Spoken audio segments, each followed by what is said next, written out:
This video is to show you how to connect Cubase and Reason together so you can start making your own beats. First thing you do is always open Cubase first. If you get that wrong, you'll have to quit both applications and start again. It will only work if you open Cubase first. Once you get to this screen, you need to set up a new project. So you go File, New Project, and usually the best thing to do is to select the 16-track option, 16-track MIDI sequencer from the templates available. Next, you need to set up a folder on one of the drives available. I've already made one, so I'm just selecting it.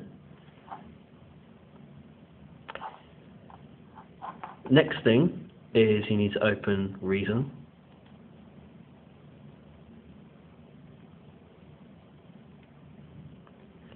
Okay, the first time you open Reason, you'll probably get the demo. So you need to go File, New. When you do that, you should have a view that looks something like this. That is to say, you have the audio interface at the top, followed by a combinator, followed by a mixer.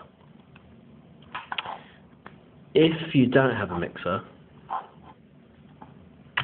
and you have a totally empty rack, as I did, the first thing you need to do is create a mixer. So if you go to Create, scroll down to Mixer, 14 into 2, select that, and your screen will look like this.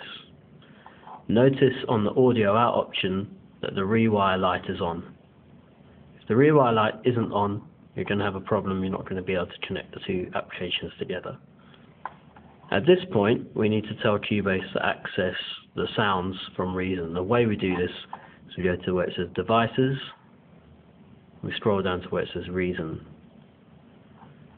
You can plug up to 64 channels of audio from Reason into Cubase, but we only need to take the mixer output, which is the top two. So you switch those on, they go blue, and you can close that window.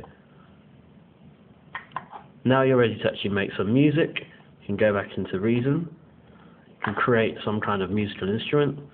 Go to the subtractor. This is just an example.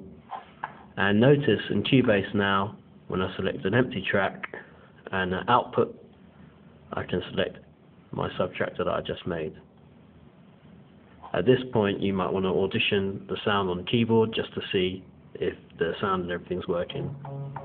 So I'm just pressing the keyboard. One last thing before you start making music, if you notice when you're playing the keyboard that you've got a short delay of a few seconds before hearing the sound, you need to check the device driver. So you go into Cubase Devices, scroll down to Device Setup. On the left hand side, select VST Audio Bay, and on the right hand side, check that you've got the right driver. For Teaching Main Lab, you need to select the M Audio, because we're using the M Audio keyboards. For the MIDI suites, you need to select the ASIO DigiDesign driver.